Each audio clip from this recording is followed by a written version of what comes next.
passed unto the heaven, Jesus, the Son of God, let us hold fast our petition. For we have not an high priest which cannot be touched with the feeling of our infirmity, but was in all things tempted like us. We are yet without sin. 16. Let us therefore come boldly unto the throne of grace, that we have need obtain mercy, find grace in time of need. Okay? Pero kung basa sa saya, so, oh, 14 tingin sa 16. Unod ta ang atong pagtuo kay duna kitay pagulong pare nga halagdon nga atoa sa presensya sa Dios. Siya mao si Jesus, ang anak sa Dios. 15. Ang atong pangulong pare dili sama sa ubang pare nga dili mo batig kaluoy sa atong mga kabuyan, dili usa siya ka pangulong pare nga gigintal sa tanang paagi sama kanato apan wala dayon makasala. 16. Usa dili kita magpanuko sa pagduol sa trono sa Dios diin ana ang grasya niya madawat nato ang kaluoy o ang grasya ngadto sa atong gikinahanglan. Okay, ang atong isbutan ni butaga sa kabiyong danon ang atong na pagtuo, no? Sa kabiyong danon ang atong pagtuo. Sa versikulo 14 makita nato nga dunay gyud diha. Lipuno nato ang atong pagtuo. Nagisbutan sa versikulo 14 nga dunay tay high priest. Ito na itong high priest mga kaigsunan. Mo si Ginoong Hesus Kristo. Kung imong tan-awon sa 1 John, si Jesus Christ yung atong advocate. Siya ang atong nga abogado o siya ang matubang sa mga alam ka nato siya ang advocate or siya ang ato ang ganabang manggalaban. Now, dili makita nato sa versikulo 14 ang magsusulat ninyo diya nga ikunon nato ang atong pagtuo. Ngano man nga ikunon nato ang atong pagtuo. Tungod sa versikulo 15. Muna siya ang rason ngano nga ang atong pagtuo ikunon nato. Versikulo 15, pwede po basa pa ito. Ang atong pangulong pare dili sama sa ubang pare, dili bubati kaluoy sa atong mga kahuyan, dili sa siya ka pangulong pare nga gitintal sa tanang paagi kasama kanato apan wala gayon makasala. Nganong ligunon nato atong pagtuo tungod sa versikulo 15. Now, kung yung tanawin rin sa verse 15, for we have not an high priest which cannot be touched with the feeling of our infirmities, but was in all points tempted like us, as we are, yet without sin. So, makita nato mga kaigsunan nga importante nga likunon na itong pagtuo tungod kay dunay temptation, dunay trials. Nga matod pa diri, kung si Kristo gitental, kung si Kristo gisulayan, itasap. Pero ang naganindot ni Kristo, sa diyang gisulayan siya, kung sa inyo sa Bible, wala siya makasala. Isang sa time ni Jesus Christ, nagkuwasa siya 40 days and 40 nights, inuol siya sa malilintan. Namang yawa. No? Inuol siya. Pinakagayon nga gitintal siya. Tulo. Kung makita na ito makaigsunan nga ngani, ang temptation ni Jesus Christ, kuya ito kay giving. Giving to siya muna nga nagadungong kugwali. Ang iya nga gitapik sa Matthew 4, satanic giving. or demonic healing. Kaya mo tanahon, di ba, ingon ang yawa nga to ni Jesus Christ nga, kung imo lang kong simbahon, kining katunga sa kingdom, ako ihatag nimo. No? Katunga sa akong kingdom, ako ihatag nimo. So kana siya nga temptation din basta-basta kay healing man. Hatagan ka o katunga sa kingdom o sa ato pa ni karon, tagaan ka o limpak-limpak na salapin. Pero doon ay kapalit. Di ba basta-basta, ikaw nakas panginahanglan. Mag-ibal biya ang imong nahuna. No? Mag-ibal ang imong nahuna. Labi na nakas panginahanglan. Pero tanawa galit, si Jesus Christ, wala siya matimpal. Nga no? Preparado si Jesus Christ. So wala pang temptation. Kung sa may himo ni Jesus Christ, napuasa 40 sa adlaw, 40 ka gabi, mean to say, sa spiritual nga side, si Jesus Christ, preparado. Unang din sa versikulo 14, ingon yun ang Bible nga, uno nato ang atong pagtuo. Kaya kung ang pagtuo ang pagtuo nato na galing mo ay mahuyang, apektado na tanan nga part sa atong Christian life.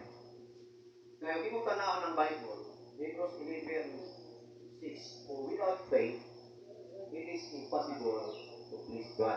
Ngani ang Korinto ningon diha nga atong pagtuo, isulayan kay labaw pa kabilinhon kaysa bulawan. Sa ato pa, kung naman tayo iyampo sa atong kinabuhi, kinig yung atong pagtuo. Parang sa time sa mga apostoles, na dihang dunay persecution, inabot silang kinabuhi. Kung sa may gingon sa mga apostoles, Lord, increase our faith. Ha? Dugangi ang among pagtuo. Kaya nga doon gani, dili yun ka makalikay sa temptation. Kaya kung si Kristo, iagi of temptation, kita sa magi temptation. Pero ang nakanindot kung likon ang atong pagtuo, sa panahon na dunay temptation, sa manghusi, sa may nito, ang pagtimpal ni Jose, dito yung mga kasalang, dito mga kaduhalang, halos kada adlaw. Pero tanawa galit si Jose, iyahang balibaran ang sala.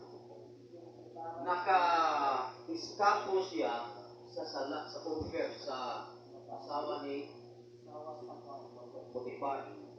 Ngano, si Jose mga kaigsunan, dako ang iyang pagtuo o pagsalig sa iyo.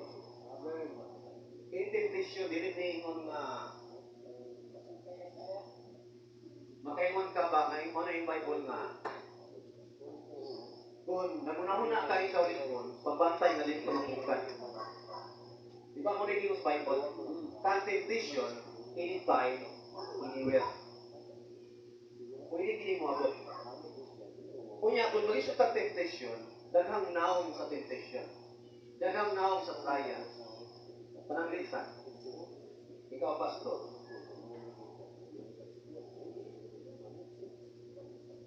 Doon ay musulay ni mo. Gani ako'y amigo nga kaila ng pastor. Napisan yun siya nga ni balik Islam tungod sa kwarta. Kauban ko sa prayer, baptist. Nagbalik Islam siya tungod sa 60,000. Sa panig, giving nga siya.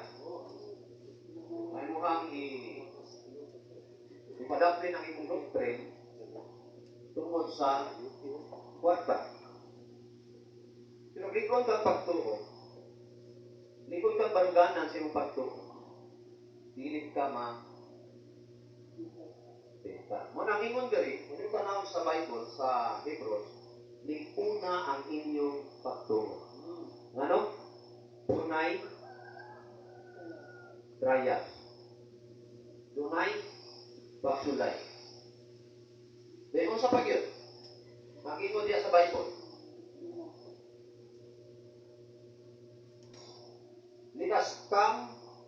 Let us therefore come boldly unto the throne of grace, that we may obtain mercy and find grace to help in time of need. Ikaduha nga lipuno na to, duha ng kabutan na to, nisbutan karon. Ikaduha nga lipuno na to, lipuno na to ang atong pangampo. Versikulo 16, di ba? Kung sa inyo diha, let us therefore come boldly unto the throne of grace. Sa ato pa, importante kay nga atong pag-ampo, magkanunayon. No? Ang atong pag-ampo, wala ko tayo. Nga mo ampo pa, dunay kaway. Dunay maninimpan. So, importante ang prayer, kaya mo ng Bible, ang atong pag-ikaway, dili batok sa ulog-ulog, kundi batok sa malipat-lipatong nga kagandahan sa yawa. Importante kayo ang atong mga pagampo nga may nito. Nagisa niyo tanaw sa Bible, gikan sa Old Testament, mayon sa New Testament. Makita lang ito ang mga katawhan sa Ginoo, magigamit ko kayo. Madaungon yung mga katawhan sa Ginoo. Prayers mo. Kung yung ng Bible, to pray without ceasing. Now, ang pag-ampo siya ay mga kaigsunan, mula na sa investment. Okay? O wala din siya o ang prayer, gawas na investment, wala siya kanapang naakay, kasi nga lang savings. Now, ang savings mga kaigsunan, kano saan mo gamit ko? Ang savings. Panahon nga naakay, panginahanglan.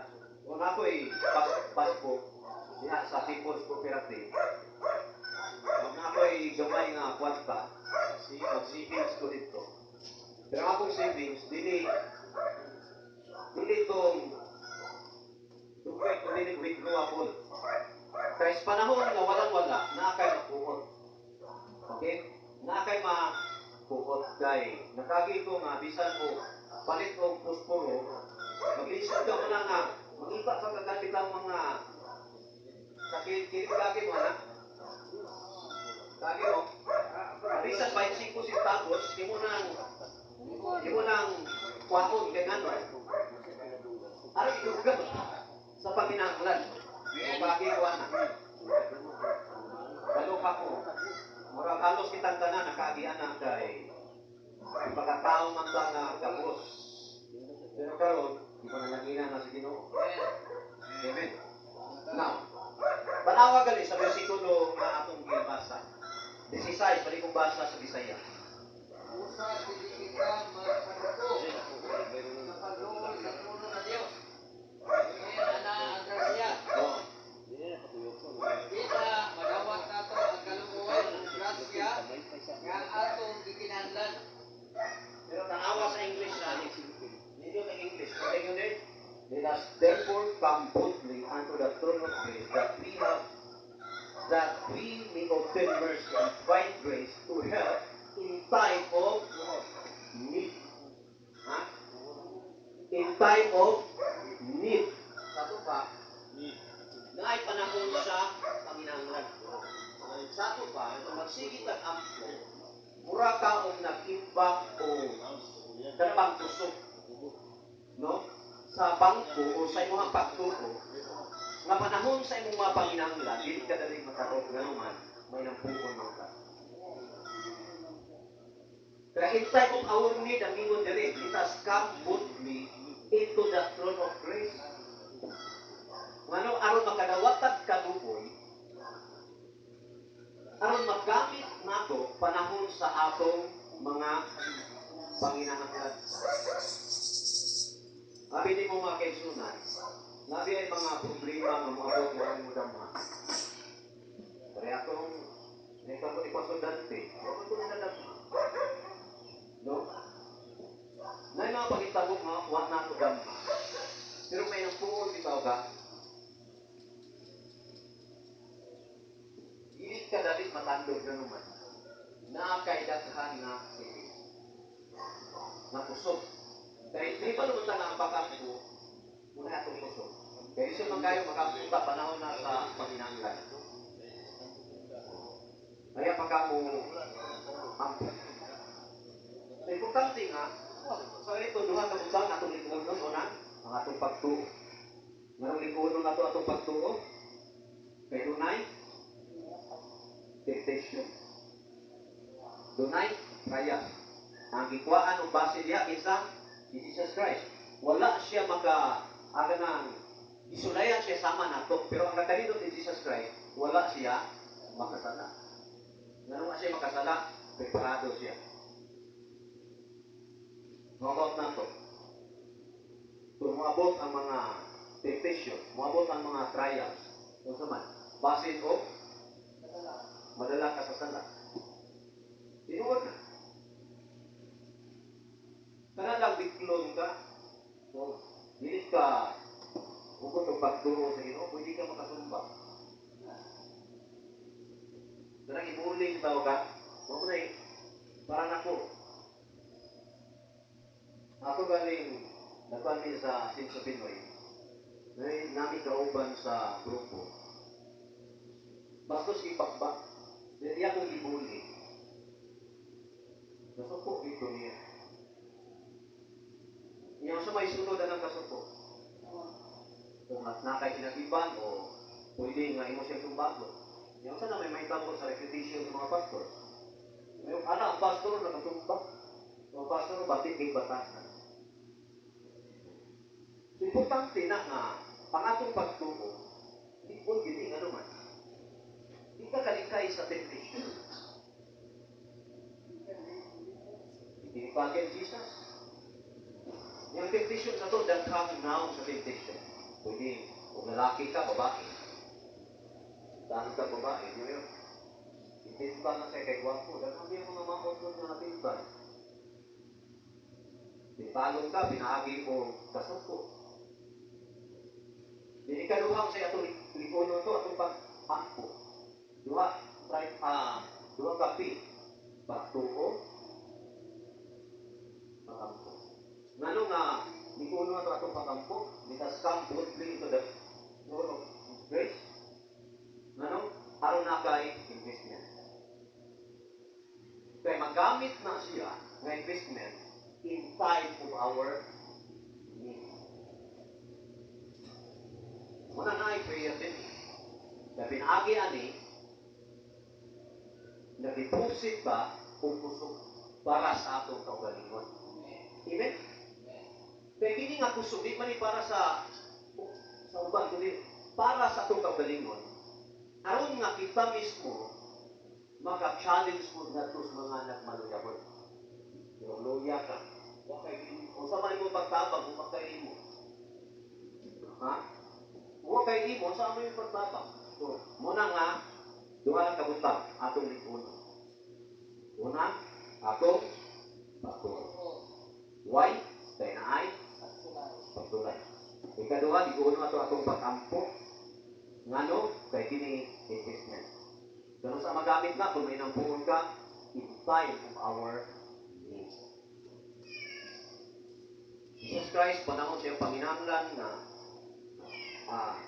matubang siya temptation doon kaya nag-prayer fasting siya, iyahang na-conquer ang satanic giving. Na-conquer niya ang satanic giving. Ngano? May napuon ko. Si Jose, na-conquer niya ang satanic giving. Ang giving ato dili kwanta kung dili puno. Ngano?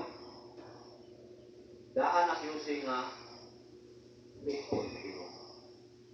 So wala pa siya i-promote, faithful na si Jose.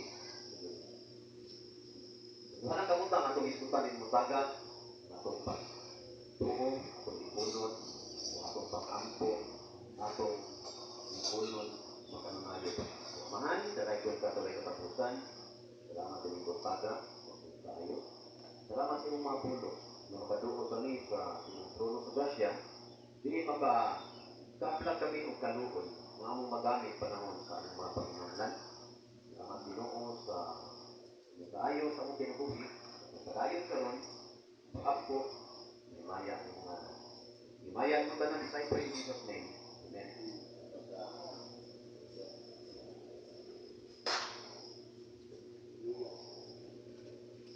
Praise the Lord. Hallelujah. May kay Ginoo. Nga itong napasig kay Ginoo nga very